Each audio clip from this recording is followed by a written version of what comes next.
All right, Shalom. First and foremost, I want to give all praises, honor, and glory to Yahweh Bahashim Yahweh Shai, Bahashim Rachach and double honors to the elder apostles of Great Millstone, and salutations to the electors. This is Brother Lawyer from Great Millstone, Miami.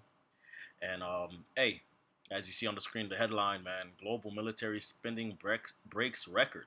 All right, this article came out 2 days ago, April 25th, 2022, at 12:01. Okay, um, on RT News. Okay. And of course, as usual, the world is moving to the tune of Bible prophecy. Okay. All right. So, for all of you, the Bible is a fairy tale and the Bible is misinformation and fake news, people. You have a lot to answer for. All right. So, anyway, um, that's besides the point. But, hey, look, I'm just going to read through this article, man. I'm very excited to see more things like this happen, man. I mean, so much is happening. It's hard to keep up with, man. You should have a topic for a video. You should be prophesying. You should be pushing this word some type of way, man. Too much is happening. All right, but anyway, I want to read through this article, bring some precepts out, man, as it says in Second Ezra, chapter 9, man. Measure the time diligently in itself, man. Okay, all right. How do we measure the times with the scriptures, man? All right. Second Ezra chapter 15, man. Speak down the ears of my people the words of prophecy, which I shall put in thy mouth and cause them to be written in paper, for they are faithful and true. All right, so we see these events happen in the world. All right, and we go into the scriptures and we find correlating precepts and prophecies, that go along with it. Because at the end of the day, all that's happening, all right, is according to the tune of Bible prophecy, man. Okay, all right, so hey, with that, read this article, man. It says the top military spenders in 2021 were the U.S., China, India, the U.K., and Russia. Okay, the military spending of all nations combined set a new record in 2021. That was just 4 months ago. Okay, exceeding the 2 trillion mark for the first time ever. The Stockholm International Peace Research Institute revealed in a report published on Monday. All right, so this was published on Monday this week. Government spent a total of 2.113 trillion on weapons last year. Okay, now does that sound like peace and safety is coming? No. All right, that sounds like war is being prepared, as prophesied in the Bible. The top spenders were the U.S., of course, the hammer of the whole earth, right? Um, you know, the Basra, Mount Seir. Okay, Esau was blessed with the sword. China, India, the UK, and Russia, accounting for 62%, over half, 62% of the total sum, according to the researchers. And you see all these superpowers: U.S., China, Russia, the UK, India is a rising power on the earth. You see, okay, all right. It says according to the researchers, uh, 2021 was the seventh consecutive year in which global military expenditure had grown. So for the past 7 years, global military expenditure, which means the money spent, used, all right, to bolster military powers over the past 7 years has grown, despite the strain placed on economies by the coconut 1999 pandemic. Okay, but I thought they were, so caring about people's health, and we gotta tackle this problem. Okay, all right, okay. Um, while U.S. defense, I want to say something, but I don't want to say it because I'm afraid to get this video struck down. While U.S. defense spending slid by 1.4 compared to 2020, Washington remained the absolute global leader, of course, having lavished some 801 billion last year. The SIPRI, all right, or the Stockholm International Peace Research Institute, report also points out that the U.S. funding for military research and development, while having dropped by 1.2% last year, still rose by 24% between 2012 and 2021. That suggests that the U.S. is focusing more on next generation technologies, according to Alexandra Mark Steiner, a researcher with the CIPRA Military Expenditure and Arms Production Program. The U.S. government has repeatedly stressed the need to preserve the U.S. military's technological edge over strategic competitors, she said in a statement. So all this talk of peace and, you know, you know, world is baloney. Okay, all right. The scriptures tell you, man. All right. They spoke peace, but war was in their hearts, man. All right. Their words were smoother than oil, but yet they are drawn swords. Okay. When they shall say peace and safety, sudden destruction shall come upon them, as travail upon a woman with child, and they shall not escape. The prophet that have been before the prophets that have been before me and before thee of old prophesied both against many countries and against great kingdoms of war and evil and of pestilence.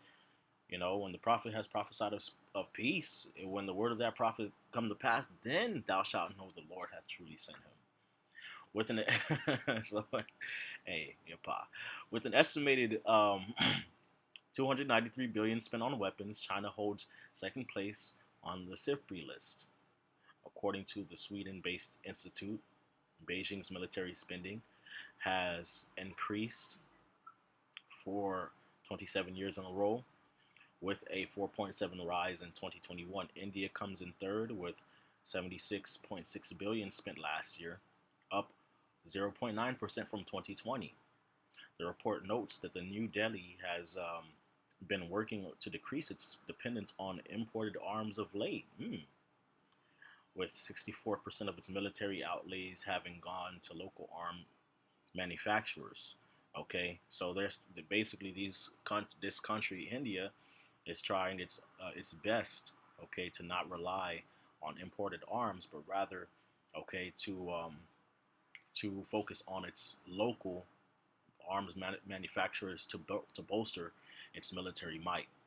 Okay, so there's a cutting off happening, okay, between these different nations, okay, because they're about to go, um, how would I say, a cutting off of reliance and dependence on each other. Why?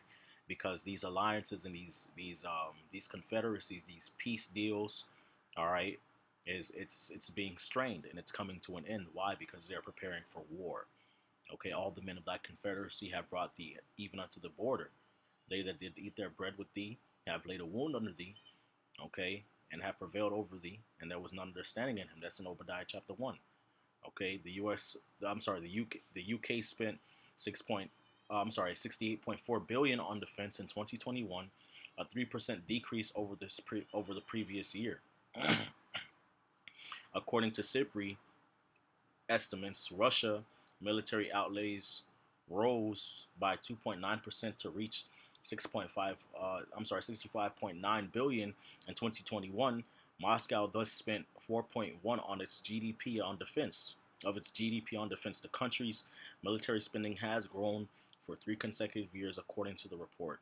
Lucy Barod Sudrow, director of CIPRI's military expenditure and arms production program, noted that high oil and gas revenues helped Russia to boost its military spending in 2021. She added that Russian military expenditure had been in decline between 2016 and 2019 as a result of low energy prices combined with sanctions. In Europe, 8 more NATO states brought their defense spending in line with the alliance's target of at least 2% of their respective GDPs last year. Germany, while not being among those nations meeting the target, nevertheless ranked as the third largest defense spender in Central and Western Europe, having dispersed 56.0 billion on its military, or 1.3% on its GDP. All right, now let's hop into the scriptures. Okay, because the scriptures talk about all of this, man. Scriptures talk about all of this, man. All right, this is a sign of the Lord's return. Okay, all right, Matthew chapter 24, verse 3, it says, and as he sat upon the Mount of Olives, the disciples came unto him privately, saying, Tell us, when shall these things be, and what shall it be the sign of thy coming and of the end of the world? Okay, the end of this age, this world, right? And Yahushua answered and said unto them, take heed that no man deceive you, for many shall come in my name, saying, I am Hamashiach, and shall deceive many. So false prophets on the rise. All right. Verse 6 it says, and ye shall hear of wars and rumors of wars. See that ye be not troubled, for all these things must come to pass, but the end is not yet. For a nation shall rise against nation, and kingdom against kingdom, and there shall be famines and pestilences and earthquakes in diverse places. All these are the beginning of sorrows. Okay, all right. And hey, as we read in the article, what was said? Okay, it was said that the U.S. all right is spending all of this money to keep up with its strategic rivals, man. Okay, with its strategic military rivals. That's what's said. That's what is being said. All right, the U.S. government has repeatedly stressed the need to preserve the U.S.'s technological edge over strategic competitors. Okay, that this is what's going down. All right, nation shall rise against nation and kingdom against kingdom. Wars and rumors of wars. Okay, let's go to Joel chapter 3. All right, Joel 3 and 9. It says, proclaim ye this among the Gentiles, you heathen nations, prepare war. Wake up the mighty men. Prepare what? War. What? Let's go to the word prepare. Okay. Okay. Prepare war. This is exciting. All right. Quadash. Okay. Or yeah, Quadash. Okay. To consecrate, sanctify, prepare, dedicate. Okay. To dedicate. To prepare. So basically, all of this money is being dedicated to what? War. It's being consecrated, set apart for war, to be hallowed, to be holy, sanctified, set apart, to separate, to consecrate, to be hallowed, consecrate, okay, to devote, okay, all right.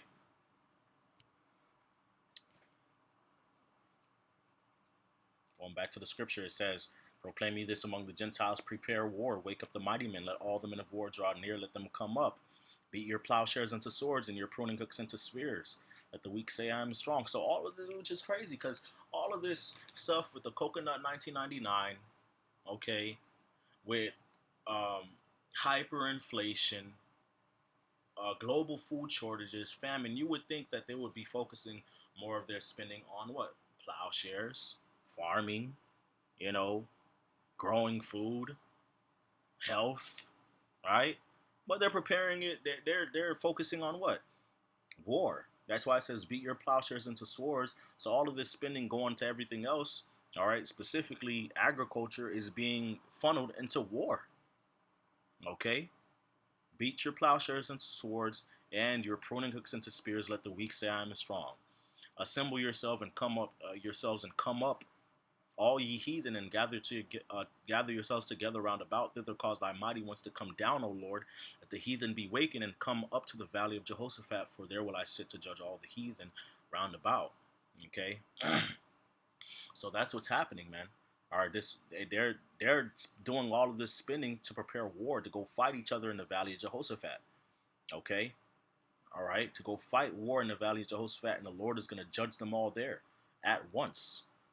Okay, all right, they're thinking they're going to be fighting for supremacy, and control over the resources of the earth and the people of the earth, but really, the Lord is gathering them all there so He can judge them all at once. That's the whole point. Okay, all right, because the earth does not belong to them, and it's also recompense for what they've done to the children of Israel, which the first verse tells you that. The first couple of verses of this chapter tells you this, man. Okay, all right, verse 1, it says, for behold, in those days and in that time, when I shall bring again the captivity of Judah and Jerusalem, all 12 tribes, the Israelites waking up, okay, all right, and being prepared to be delivered from captivity in the last days, I will also gather all nations and bring them down into the valley of Jehoshaphat, and will plead with them for my people and for my heritage Israel, whom they have scattered amongst the nations and parted my land. Okay, all right. So because these nations all had a part in our oppression and our scattering, okay, all right, and taking our land from us, okay, and selling us in slavery, this is why this is happening. But in their mind, they're thinking that it's about, their own supremacy over the earth. No, it's not. Okay, jumping back down to verse 13, it says, "Put ye in the sickle, for the harvest is ripe. Come get you down, for the press is full, the fats overflow, for their wickedness is great." Okay, so the Lord is bringing them down there into the valley of Jehoshaphat to harvest their souls. Okay, all right. Multitudes and multitudes in the valley of decision, for the day of the Lord is near in the valley of decision, man. So it's about to go down in the valley of Jehoshaphat in the Middle East, man. All right, these nations and their militaries are going to get crushed, okay, like grapes, okay, like grapes. All right. This is Second Ezra chapter 15, verse 20. It says, "Behold, saith Yahweh, saith God, I will call together all the kings of the earth to reverence me, which are from the rising of the sun, the east, from the south, from the east, and Libanus, Lebanon, to turn themselves one against another and to repay the things that they have done to them. Like as they do yet this day unto my chosen, so will I do also, and recompense in their bosom. Thus saith the Lord God, my right hand shall not spare the sinners, and my sword shall not cease over them that shed innocent blood upon the earth." So for what they've done upon the earth, for shedding the blood of the children of Israel, okay, for oppressing us, all right, and for filling the earth with violence, this is why the Lord is gathering them all, okay, so he can put his fear upon all nations by destroying all of their armies. Okay, like it tells you in Isaiah 35, or I want to say it's Isaiah 34 actually. Okay, "Come near, ye nations, to hear, and hearken, ye people. Let the earth hear, and all that is therein the world, and all things that come forth of it. For the indignation of the Lord is upon all nations, and his fury is upon all their armies. He hath utterly destroyed them, he hath delivered them to the slaughter." God's wrath against the nations, it says right there. "Their slain also shall be cast out, and their stink shall come up out of their carcasses, and the mountains shall be melted with their blood." Bloodshed, okay? Bloodshed on a global scale, man. All right? They're going to be afraid. They're going to be shook, okay? Their hearts are going to melt. Their morale, the morale of these different nations is going to be melted away, okay? Their strength is going to be melted away as they witness their armies being decimated, okay, by the indignation of the Lord, okay?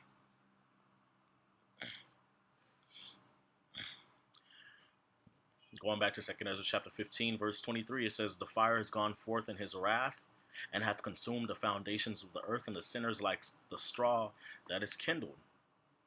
Okay, so the Lord's gonna roast their ass with fire, man. Okay, all right, and it tells you in 2nd Ezra the 13th chapter that they're gonna leave fighting one another and turn to fight against the Lord. Okay, okay. Let me see if I can find that. Okay, and they're gonna get the works put on them. Okay, they're gonna get the divine beat down put on them, man. Okay, if I can find that, man.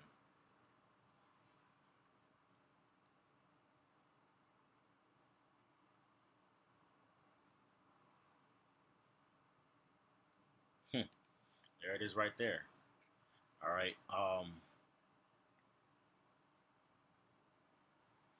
This is Second Ezra chapter 13, verse 29. It says, "Behold, the days come when the Most High will begin to deliver them that are upon the earth, and he shall come to the astonishment of them that dwell on the earth." All right. Which, the Most High is going to send his son Yahweh to deliver the elect, okay, from the four corners of the earth. All right. And these heathen nations are going to be shocked. Okay. These different people that are allotted to be destroyed, they're going to be shocked, man. All right. And that's why the scriptures tell you in Second Thessalonians, all right, chapter 5, "Of the times and seasons, brethren, ye have no need that I write unto you, for the day cometh where the Lord shall come as a thief in the night.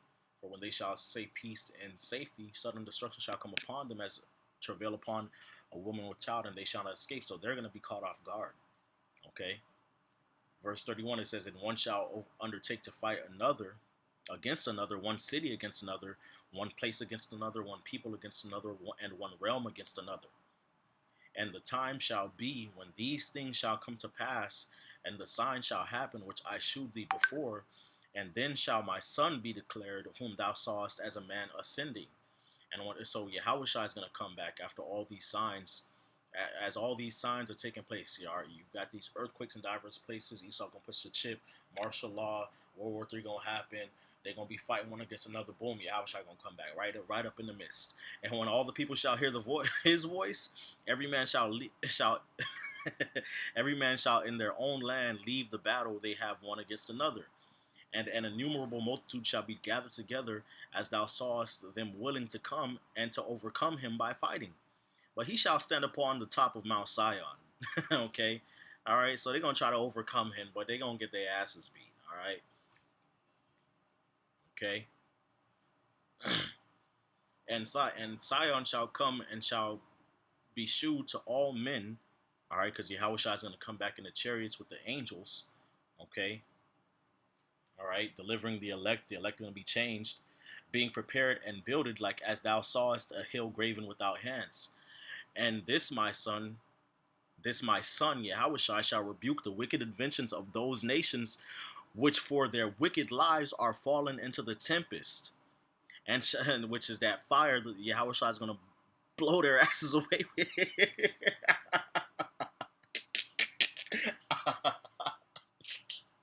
Oh, man. Wow. And shall lay before them their evil thoughts and their torments wherewith they shall begin to be tormented, which are like unto a flame. He gonna burn their asses up, and he shall destroy them without labor by the law, which is like unto fire. So it's not even gonna be. It's not even gonna be a match. This shit ain't even gonna be much of a fight. It's gonna be a straight knockout. You know what I'm saying? 1-2 punch, plop, plop, boom. Everybody going down. That's why. That's why it says in the same chapter, it shall be nothing to be perceived of an innumerable multitude, but upon a sudden, but dust and smell of smoke, man. And when he saw this, he was afraid. Okay, okay, all right. Verse 8, going up to verse 8, it says, "And after this I beheld, and lo, as they which were gathered together to subdue him were sore afraid, and yet durst fight. And lo, as he saw the violence of the multitude that came, he neither lifted up his hand, nor held sword, nor any instrument of war, but only I saw that he sent out of his mouth, out of the chariot, okay, all right, as it had been a blast of fire, and out of his lips a flaming breath, and out of his tongue he cast out sparks and tempest, and they were all mixed together, the blast of fire, the flaming breath, the flaming breath, and the great tempest, and fell with violence upon the multitude which were prepared to fight, and burnt them up every one, so that upon a sudden of an innumerable multitude nothing was to be perceived, but only dust and smell of smoke. When I saw this, I was afraid. Okay, all right. So Yahushua is gonna eradicate them quick. Okay, he's gonna make easy work out of them. All right. Which I wasn't even thinking about bringing out that precept, but the spirit does what it wants to do. Okay. But anyway, hey, Second Ezra chapter 16, verse 18: the beginning of sorrows and great mournings, the beginning of famine and great death, the beginning of wars, and the power shall stand in fear, the beginning of evils, and what shall I do when these evils shall come? Behold, famine and plague, tribulation and anguish are sent as scourges for amendment. But for all these things they shall not turn from their wickedness, neither shall they be mindful always of the scourges. Behold, victuals shall be so good cheap upon the earth that they shall think themselves to be in good case, and even then shall evils grow upon the earth, sword, famine, war, famine, and great confusion. For many of them that dwell upon the earth shall perish of famine, as a famine being prepared, and other that escape the hunger shall the sword destroy. It is done. It's done. Okay? It is over with. Okay, guys? It's a wrap. All right? But yeah, man. Hey, beautiful, beautiful, beautiful, beautiful. Call La Yahal Bashim Yao Shai. Global military spending breaks record. How is this all happening? The word of the Lord. Call Loin Laya Bashim Yao Shai Bashim Rachakwadash. Double honors to the elder apostles of Great Millstone. Salutations to the elect. Shalom.